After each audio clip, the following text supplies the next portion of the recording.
Hello friends, welcome back to my new video. और Rajasthan geography की हमारी सीरीज के अंदर हमने राजस्थान का अफवाह तंत्र टॉपिक स्टार्ट किया था। उसके अंदर कल हमने राजस्थान की आंतरिक प्रवाह की नदियाँ जो थी वो सारा उससे रिलेटेड जितना भी मैटर था सारा पढ़ लिया। और मैंने कल भी कहा था उससे बाहर आपका कोई क्वेश्चन नहीं जाएगा, ठीक है। आज जो सेकंड हमारा रहने वाला है वो अरब सागरीय नदी तंत्र है, यानी कि राजस्थान के जो अफवाह तंत्र है उसमें जो सेकंड है जो न्यूनतम अफवाह तंत्र माना जाता है, यानी सर्वाधिक अफवाह तंत्र जो हमने देखा था 60% आंतरिक प्रवाह का था। और दूसरे नंबर पर हमने अरब सागरीय नदी तंत्र देखा था जो सबसे न्यूनतम है, यानी कि सर्वाधिक आंतरिक है और सबसे न्यूनतम कौन सा है, अरब सागरीय नदी तंत्र है। कितना परसेंट था, 16% था, ठीक है। तो आज हम अरब सागरीय नदी तंत्र की जितनी भी नदियाँ हैं और जो भी उनकी सहायक नदियाँ हैं वो सारी आज देखने वाले हैं। तो चलिए फटाफट से हम वीडियो स्टार्ट करते हैं। देखिए, राजस्थान में जो अरब सागरीय नदी तंत्र है उसके अंदर मुख्यतः जो 4 नदियाँ आती है। अरब सागरीय नदी तंत्र के अंदर मुख्यतः 4 नदियाँ आती है, जिसमें से 2 नदी तो किस में जाके मिलती है, कच्छ के रण के अंदर मिलती है और 2 नदियाँ खंबात की खाड़ी में जाकर मिलती है। कच्छ के रण में जो मिलती है अरब सागर की वो है लूणी नदी और एक पश्चिम बनास, ये दोनों कच्छ के रण में जाकर मिलती है। और साबरमती और मही नदी ये दोनों खंबात की खाड़ी में जाकर गिरती है, ठीक है।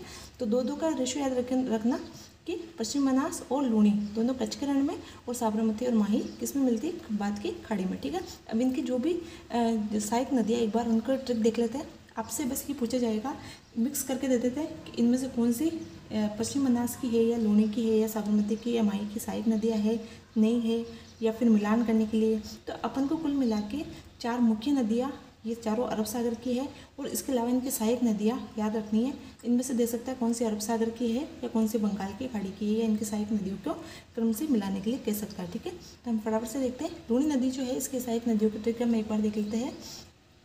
बांडी एक औरत, मतलब जो औरत है उसके लिए कहा गया कि एक व्यक्ति है जवाई जी हमारे, उनको बांडी मिली, यानी कि बांडी औरत मिली। तो बांडी जो मिली सूखा जवाईसा, यानी कि बांडी औरत उनको मिल गई इसलिए जवाईसा टेंशन के मारे क्या हो गए, सूख गए।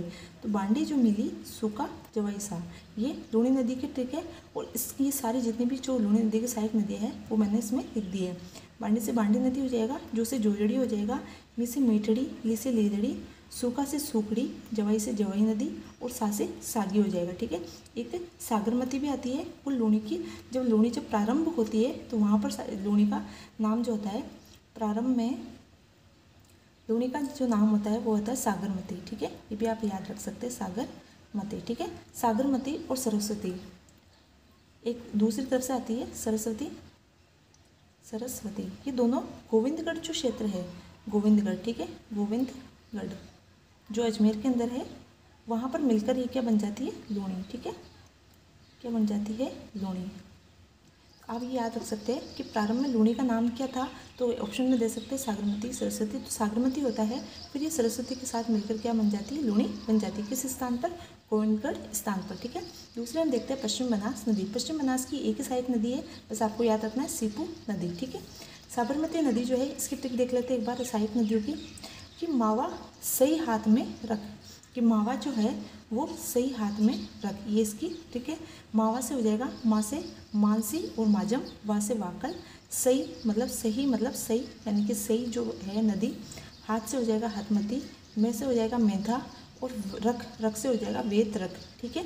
तो आप ये याद रखिएगा, ट्रिक छोटी सी है और आसानी से याद भी हो जाएगी, ठीक है। अब इसमें जो इंपॉर्टेंट चीज़ है वो है कि मानसी और वाकल जो है इन दोनों को मिलाकर एक परियोजना चल रही है, मानसी वाकल परियोजना, ठीक है। इसके नेक्स्ट हम देखते हैं मही नदी, जो दक्षिण की प्रमुख नदी है। इसमें है इसकी ट्रिक है सहायक नदियों की, कि हिरण ने मोर से कहा कि सो जा भाईला अन्ना, कि सो जा भाईला अन्ना, भाईला मतलब दोस्त को कहते हैं, ठीक है। राजस्थान के अंदर भाईला क्या कहा जाता है, दोस्त को कहा जाता है। कि हिरण जो है अपने भाईला जो है उसका दोस्त जो है मोर, उससे कहता है कि सो जा भाईला अन्ना, उसका नाम क्या है, अन्ना। तो हिरण से हो जाएगा हरण, मोर से हो जाएगा मोरेन, सो से हो जाएगा सोन, जा से हो जाएगा जाकम, भा से हो जाएगा भादर, ई से हो जाएगा ईरू, ला से हो जाएगा लाखन और अनाज से हो जाएगा अनाज, ठीक है। ये छोटी सी ट्रिक थी, छोटी छोटी सी ट्रिक्स है और इनमें आपकी जितनी भी सहायक नदियाँ हैं वो सारी कंप्लीट हो चुकी है, ठीक है। नेक्स्ट हम एक बार इनको मैप में देख लेते हैं। देखिए ये मैप है, इसमें ये चारों नदियाँ की जो भी इंपॉर्टेंट चीज़ है वो सारी मैंने इसमें लिख दी है। सबसे पहले है नागपाड़ जो है अजमेर का, वहाँ से लूणी नदी का उद्गम माना जाता है। अभी मैंने बताया सरस्वती और सागरमती दोनों मिलकर गोविंदगढ़ स्थान पर मिलती है, जहाँ से इसका नाम लूणी हो जाता है। फिर ये यहाँ से नागौर से, हल्के से नागौर से बहती हुई, फिर पाली से बहती हुई जोधपुर, फिर बाड़मेर, और फिर जालोर से होती हुई ये कच्छ के रण के अंदर गुजरात में चली जाती है। ठीक है, अब इसमें एक बार क्रम पूछा जाता है। एक सबसे इम्पोर्टेंट क्वेश्चन क्या पूछा जाता है कि ये होता है, इस तरफ होता है, ये तो होता है राइट साइड और ये होता है लेफ्ट साइड। तो लेफ्ट राइट साइड से मिलने वाली एकमात्र नदी कौन सी है, तो जोजड़ी है।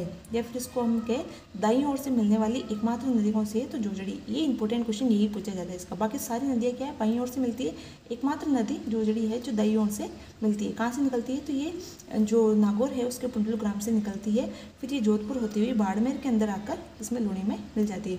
वर्तमान में ये क्या जोधपुर के अंदर ही समाप्त हो जाती है। तो ये इसका इंपॉर्टेंट क्वेश्चन पूछा जाता है। अब छोटी छोटी चीज़ें और देख लेते हैं। अजमेर से दो नदियाँ निकलती है, एक तो लीलड़ी और एक बांडी। ठीक है, तो ये बांडी जो नदी है उस पर एक बांध है, हेमावास बांध। देखिए जो बांध है और जितनी भी सिंचाई परियोजनाएं हैं ये सारी मैं आपकी एक छोटी सी वीडियो लेकर आऊँगी। उसमें नदियों के ऊपर जितने भी बांध है, जितनी भी सिंचाई परियोजनाएं सारी मैं इस नेक्स्ट जैसे ये टॉपिक खत्म होता है हमारा अपवातंत्र, उसके बाद में सारे जो बांध और परियोजनाएं सारे करवा दूँगी। इसलिए इसमें मैंने नदियों के साथ वो नहीं लिए। ठीक है, तो यहाँ से यहाँ से बांडी में एक बांध है हेमावास बांध। फिर यहाँ से मीठड़ी निकलती है और मीठड़ी पर कोई बांध नहीं है, सुगड़ी है, सुगड़ी पर एक बांकली बांध है, फिर एक जवाई पर बांध है, जवाई बांध। ठीक है, यहाँ से सिरोही से खारी नदी निकलती है जो कि जालौर के अंदर जाकर इसमें जवाई के अंदर मिल जाती है। फिर एक सागी निकलती है, सागी जालौर से निकलती है और बाड़मेर के अंदर जाकर इसमें लूणी में मिल जाती है। ठीक है, ये इंपॉर्टेंट थी, मैंने इसके अंदर बता दिया है। अब नेक्स्ट हमारी पश्चिम बनास जो है सिरोही के नया सनवाड़ा से निकलकर और कच्छ के रण के अंदर गुजरात के अंदर मिल जाती है। इससे ज़्यादा इंपॉर्टेंट क्वेश्चन नहीं बनते।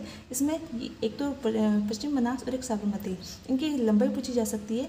पश्चिम बनास जो है लगभग 50 किलोमीटर राजस्थान के अंदर बहती है और साबरमती जो है सिर्फ 28 किलोमीटर राजस्थान में बहती है। यानी कि इससे साबरमती से क्वेश्चन बनता है कि ऐसी कौन सी नदी है जो राजस्थान में से, इसका उद्गम राजस्थान से है लेकिन राजस्थान में नहीं बहकर गुजरात में बहती है। तो उद्गम तो इसका कहाँ से है, अरावली यानी कि उदयपुर के जाडोल से है, लेकिन ये बहुत कम राजस्थान में बहती है, इसलिए कहते हैं कि इसका प्रवास क्षेत्र राजस्थान में नहीं होकर कहाँ है, गुजरात में है। उद्गम कहाँ पे है, राजस्थान में, लेकिन बहती कहाँ है, गुजरात में बहती है। तो सिर्फ 28 किलोमीटर ही है। तो देखिए पश्चिम बनास है, पश्चिम बनास की एक ही सहायक नदी है सीपू, और इसकी मुख्य चीज़ है कि यहाँ इसके किनारे डीसा नगर जो है गुजरात का वो बसा हुआ है। ठीक है, और साबरमती के किनारे दो नगर बसे हुए, एक तो अहमदाबाद जो गुजरात का प्रमुख नगर है और एक अहमदाबाद की राजधानी गांधीनगर। ठीक है, और ये 28 किलोमीटर राजस्थान में बहती है और इसकी जो मैंने आपको सहायक नदी है पहले बता दी है। इसके बाद में हम देखते हैं माही नदी जो है एमपी के महन झील से निकलती है और फिर ये बांसवाड़ा और गुजरात से बहती हुई बांसवाड़ा और डूंगरपुर से बहती हुई गुजरात के खंभात की खाड़ी के अंदर मिल जाती है। इसके जो ये क्रम है, देखिए मैंने इसमें क्रम लिखा है। सबसे पहले इसके अंदर इरू आके मिलती है, फिर चाप, फिर लाखन, फिर जाखम, फिर सोम, फिर मोरेन, फिर भादर और फिर अनास, और उसके बाद में भादर लास्ट में मिलती है, पहले अनास और फिर भादर मिलती है गुजरात के अंदर। तो अगर आपसे पूछा जाए कि राजस्थान के अंदर माही नदी में मिलने वाली प्रथम नदी कौन सी है, तो ईरू है, और राजस्थान के अंदर माही नदी में मिलने वाली अंतिम नदी कौन सी है, तो वो अनास है, क्योंकि राजस्थान में अंतिम रूप से अनास मिलती है। और वैसे पूछा जाए कि माही में मिलने वाली अंतिम नदी कौन सी है, तो भादर है। ठीक है, इससे इंपॉर्टेंट है कि गुजरात के अंदर इसके अंदर एक कडाना बांध बना है जो गुजरात के अंदर है। राजस्थान में इस पर दो बांध बने हुए, एक तो है कागदी पिक्का बांध, ठीक है, ये भी बांसवाड़ा में है, और माही बजाज सागर बांध दोनों ही कहाँ है, बांसवाड़ा के अंदर है। एक जाखम नदी के ऊपर जाखम बांध बना हुआ है, वो भी आप याद रखना। बाकी बांध वगैरह मैं सारे आपके अलग से करा दूंगी। ठीक है, अब एक इसमें देख लेते हैं जाखम की दो सहायक नदियाँ हैं। ये एक तो एग्जाम में पूछी गई है और हो सकता है अगर दोबारा से पूछ ले तो बहुत कम व्यक्तियों को पता है कि जाखम नदी की सहायक नदियाँ। ठीक है, क्योंकि सब मेन नदियों की सहायक नदी याद करके जाते हैं, तो ये आपको कन्फ्यूज कर सकता है, इसलिए दोनों याद रखिएगा। एक तो सरमई करमई, नाम भी अच्छा सा है, सरमई और करमई। कहाँ किसकी है, तो जाखम की सहायक नदियाँ है। ठीक है, ये इंपॉर्टेंट जितनी भी चीज़ें थी मैंने आपको बता दी। माही बजाज सागर जो है राजस्थान का सबसे लंबा बांध है।